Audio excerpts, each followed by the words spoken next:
story narrative. Episode 1 of Gachiakuta starts with a girl crying about the stuffing coming out of her plushie in her white and pristine house. However, her mother says they can buy another one, so she stops crying immediately and throws it in the trash. Meanwhile, someone goes after that same trash, even invading a garbage disposal facility. He's a trash raider, people who the guards there see as threats to their city. The hooded trash raider picks up a bunch of items and escapes, even easily dodging the guards' bullets. Yet he can't keep that up for long, and one of the projectiles grazes his arm. Still, he's able to escape. Everyone is talking about the incident the next day. Two women blame the tribesfolk, the people who live in the slums. Their city is divided into two. One part is rich, clean, and the image of beauty, while the other is a perfect contrast. It's dirty, and the citizens barely have enough money to do anything. The only thing separating the two sides is a small gate. Rudo, the boy responsible for the trash raid, is fixing the items he got the day before. His friend Chiwa tries to argue with him, saying it's dangerous, but the boy doesn't care. The rich people discard objects that can still be used, which angers him, and he needs to sell them to get money.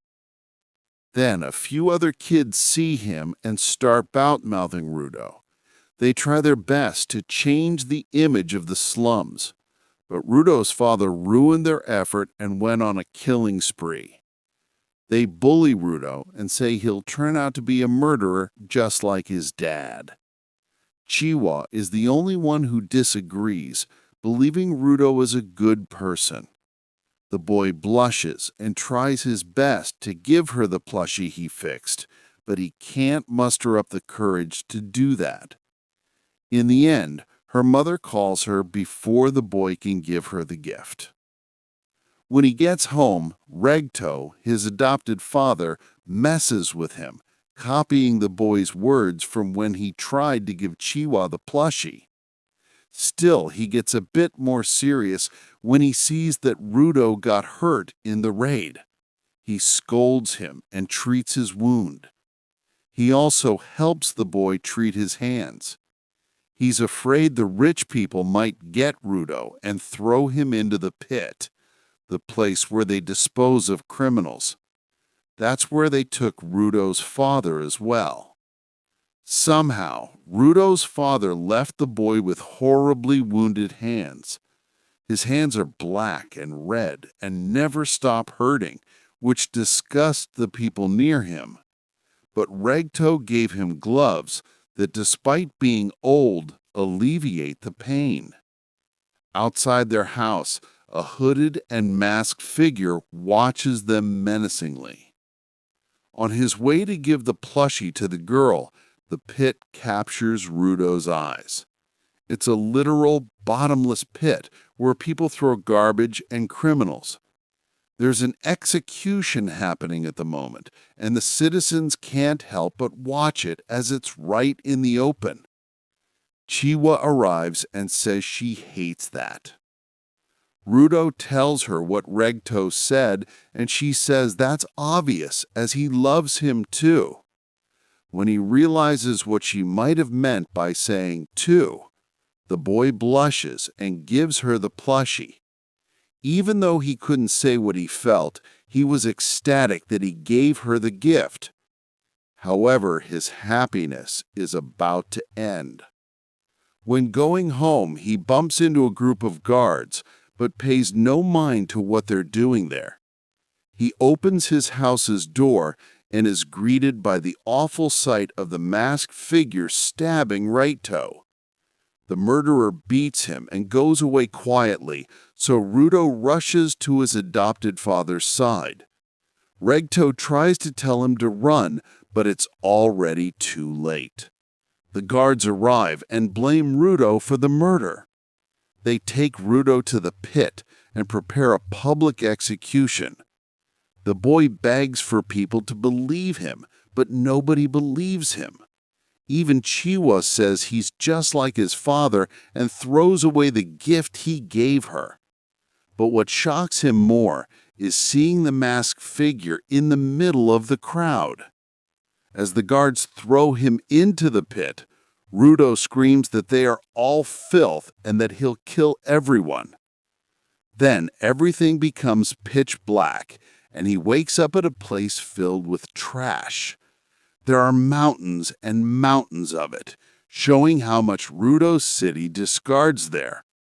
But the real worrying thing is the enormous monster made of trash staring at the boy.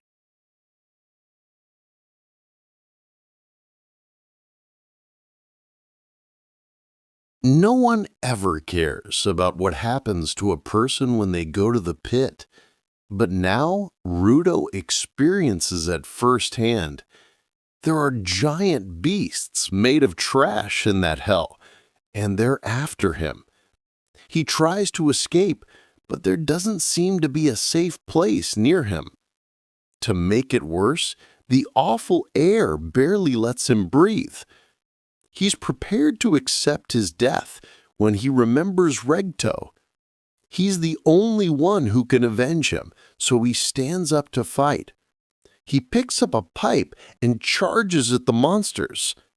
He parries one of their attacks and valiantly fights, using every object he can find, but it seems hopeless. Still, he doesn't give up. Furious at them and the whole situation, he manages to cut one of them in half. Momentarily, he believes he's out of trouble. However, it's only the start. The beast regenerates and continues to go after him. Even though he escapes its attack, he can't get up and coughs up a lot of blood because of the air. Suddenly, a man with an umbrella gets in front of him and violently puts a mask on the boy's face. The guy tries to tell Rudo to be quiet, but he can't understand and keeps bothering him with questions. Ultimately, the man screams at Rudo, saying they'll attract the monsters, called trash beasts, and that he can't kill them with ordinary weapons. Obviously, a horde of creatures instantly appears. Still, they're nothing compared to the mysterious man. His umbrella glows and transforms, becoming more powerful. From then on, the beasts can't get close to him, as the weapon deflects their attacks and destroys them by spinning incredibly fast. The biggest monster tries to vomit an explosive acid at him, but it doesn't work, and he kills it in seconds. The man's name is Engine, and he says he's a cleaner. Unfortunately, Rudo doesn't get to ask him anything else, as the boy collapses to the ground. Rudo recalls a legend that Regto told him when he was younger. If people care enough about an object, a soul will inhabit it. Because of that, Rudo grew to think objects were alive. But his thoughts are interrupted when he wakes up and sees Engine chained him up. Now, the man is taking him somewhere unknown. He tries to ask him many things, but Engine doesn't answer all of them. He says that the place he calls home is the sphere, and Rudo can't go back there now. Not only is it in the sky, but it moves, making its location hard to find. When he insists on more questions, Engine leaves him alone in the middle of a dump. Many masked guys arrive there and ask him if he's a spherite. When he says so, they seem friendly and help him out of the chains. However, they soon lock him inside a truck, chaining him harder. The spherites throw their trash there without batting an eye, which causes the trash beasts poisonous gas and more problems. Because of that, all of them hate the sphere and its citizens. They plan on selling Rudo, but one of them rejoices in torturing him before. He shoves food waste into Rudo's mouth, imagining the boy had never touched trash before. However, he uses the opportunity to bite off his fingers. He's sick of people putting labels on him. As he remembers Regto's words again, he suddenly imbues the chains with a red energy and frees himself. Engine watches that from far away and gets happy knowing his intuition was right. He's a giver, someone who can give life to objects and draw out their power. The chain transforms, and he scares the thugs. Then he picks up a car wheel and transforms it too, surprising them once again. Apparently, it isn't common to do that with more than one object. When he's about to hit the last man standing, Engine stops him. The object turns to ash, and the boy's nose bleeds a little. After seeing his potential, Engine makes him an offer. If he joins the cleaners, he'll tell him everything he needs to know. However, the boy isn't too excited about it. In the beginning of Gachiakuta Episode 3, while a doctor treats Rudo, Engine talks to someone about a really talented person he found and says that they need to meet up soon. After that, he takes the boy out for lunch, showing a kindness he didn't seem to have before. The protagonist also realizes once again that the ground isn't what he expected, as it's full of cities and people. Then Engine explains to him about anima, the force of emotions. That's what creates the trash beasts, which usually stay away from cities, but can invade them sometimes. That's why you can't beat them with normal weapons, only with the same kind of power. So they must use their vital instruments, objects that a person treats with care for such a long time that anima inhabits them. So basically, the cleaners are giving anima to their instruments to destroy the trash beasts. However, there aren't many people who can control anima like that, so they're always recruiting.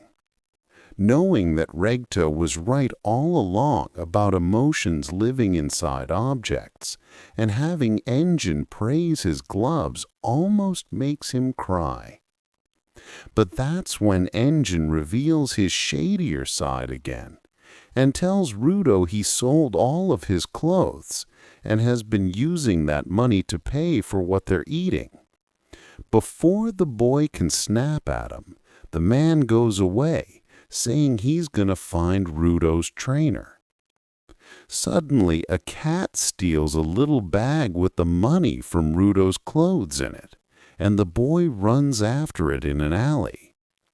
When he sees a stick, he quickly grabs it and uses it to get his money back. However, a cleaner appears out of the shadows, angry at the boy for taking his stick. He's Zanka Nijiku, the one responsible for training Rudo.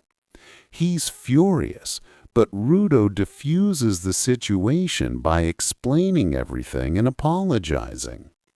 With that, the cleaner calms down and turns into someone else, which surprises the boy. Rudo sees that Zanka's expression has changed because he started smiling, so he does the same. However, Rudo is awful at smiling, so he looks like he's lying. Even though he tries to fix that with another smile, he just does the creepiest grin ever. Zanka seethes with anger again, thinking the boy is messing with him, and they start fighting.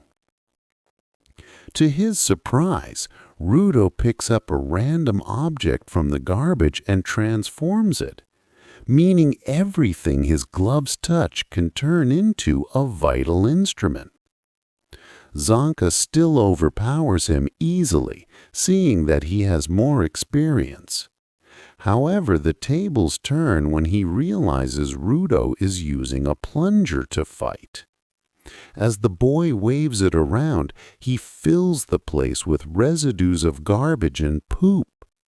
Then Zanka runs for his life while trying to explain to the boy what he's doing. Sadly, for Zanka, he trips, and Rudo smears all of his clothes and a little of his face. When Engine sees that, he cracks up so much that the boys feel even more humiliated. With that fight done, they go to the cleaner's HQ, accompanied by Ryu, another cleaner. Story narrative. Rudo arrives at the cleaner HQ as episode 4 of Gachiakuta begins, where he meets Seimu, their receptionist. Her vital instrument is her glasses, which she can use to gather all kinds of information. The moment she looks at the boy, though, there's a strange blur that surprises her. Still, she doesn't say anything about it. Seimu only gives general insight into the boy's physical prowess, but Engine realizes something is wrong. After that, they go inside the cafeteria to meet a few other cleaners, and it turns out there are a ton of them there. So they leave introductions to later. Then they go to meet the boss, so Rudo can officially join the team. Before entering his room, Engine brings up again that Rudo needs to think about that as an exchange. He can't barge in and demand help. However, as the boy opens the room's door, he sees the boss isn't there. He's actually on a trip at the moment, and no one knows when he'll return. So, Ryu has an idea. As Rudo still can't join them as an official member, he should accompany her on a mission as a trainee. That way, he can learn more about the job and the ground. He agrees and goes with her to a polluted area, a place where trash beasts gather. They also have 3 supporters with them, other members who help the givers. The trash beasts appear and scare Rudo right away, but Ryu is totally carefree. Even when stronger ones show up, she doesn't seem to care as they're all weak. However, a giant monster obliterates the barricade that was holding them, shocking the cleaners.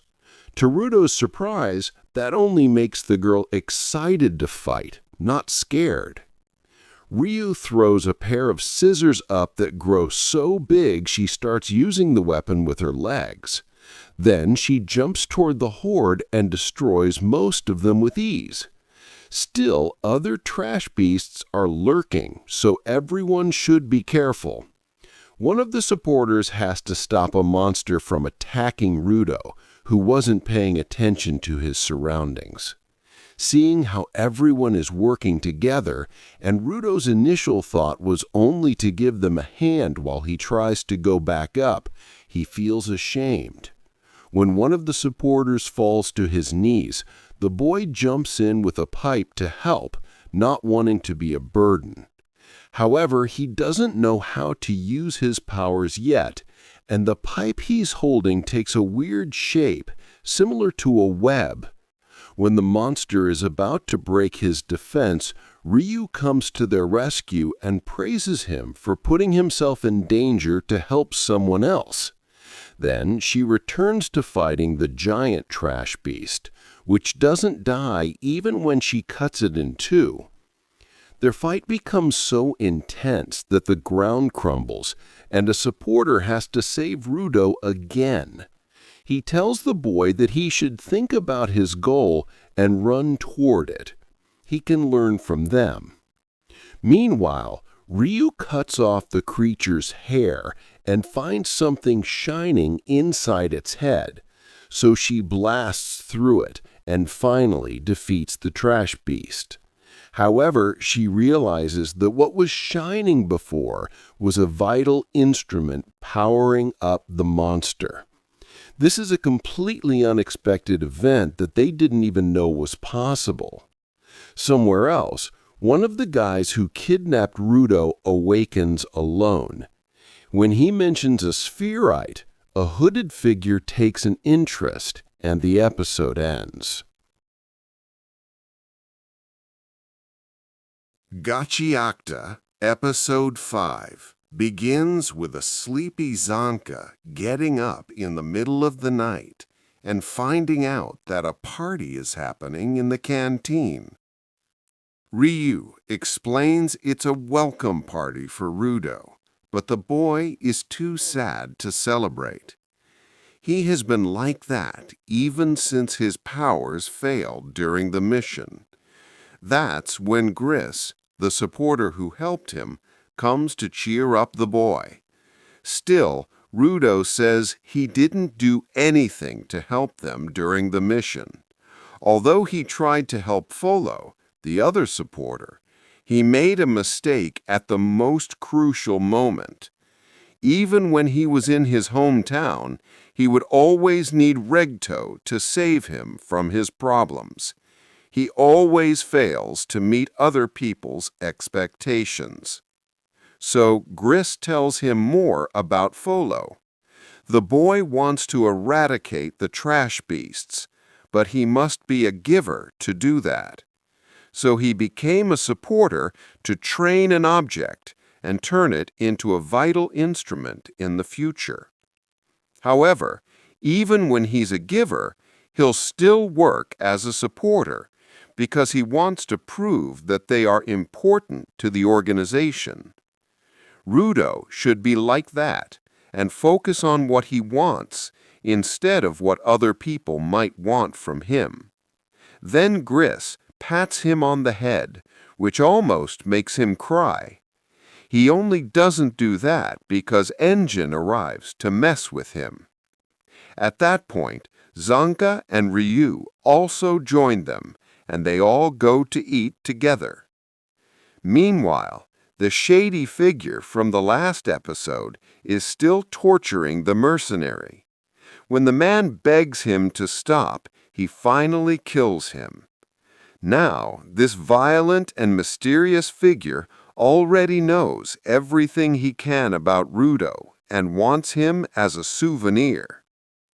The next day, Semiu calls Zanka and many supporters for a new job. She also calls Rudo, as it'll concern him. A trash beast attacked a merchant's cargo, a living spherite. It's rare to see one spherite alive, so finding another might give them some clues. Of course, Rudo agrees, even without having a knack for using his instrument. As they walked to the meeting spot, Rudo finds out Gris doesn't use weapons, only a small knife for self-defense. He mainly fights using his bare knuckles. Still, he carries a safety amulet with him at all times and prays to it before every mission. Because of that, Rudo realizes once again how kind the man is. Once they meet the merchant, Rudo asks her if she wants to trade the spherite, which she denies. However, he doesn't fully believe her. And he isn't the only one, as Zanka also finds it weird that a trash beast kidnapped a person. They enter a building and see someone sitting on a chair. The woman screams, "It's the spherite," and starts pushing the group closer to them. However, as they do, everyone sees it's a doll. But it's too late. The ground collapses and they all fall into a hole. Then the merchant points at Rudo, saying he's the spherite she wants to get, and turns into mud. That's when two raiders, givers from a group of sadistic bandits, appear. Rudo and all the supporters run to search for a way out, while Zanka stays behind to fight them. He even mocks the mercenaries for wanting to get Rudo, but he doesn't understand their objective. They want to find out how the boy crossed the border, something that Zanka has never heard of and doesn't know what it is. The woman can use her instrument to create mud dolls and uses it to make an army of them. Still, Zanka believes it'll be an easy fight. For a few moments, it actually is. However, her partner can hide inside the dolls and strike him when he's unprepared. Their brawl goes on like this for a while, as they manage to get the best of the cleaner no matter what he tries. However, despite his lack of skill in fighting actual people, Zanka knows everything about his vital instrument. So, he hits the ground with his stick to use it as a type of sensor and find out where the man is hiding. With that problem out of his way, he defeats the duo in an instant with only 2 strikes.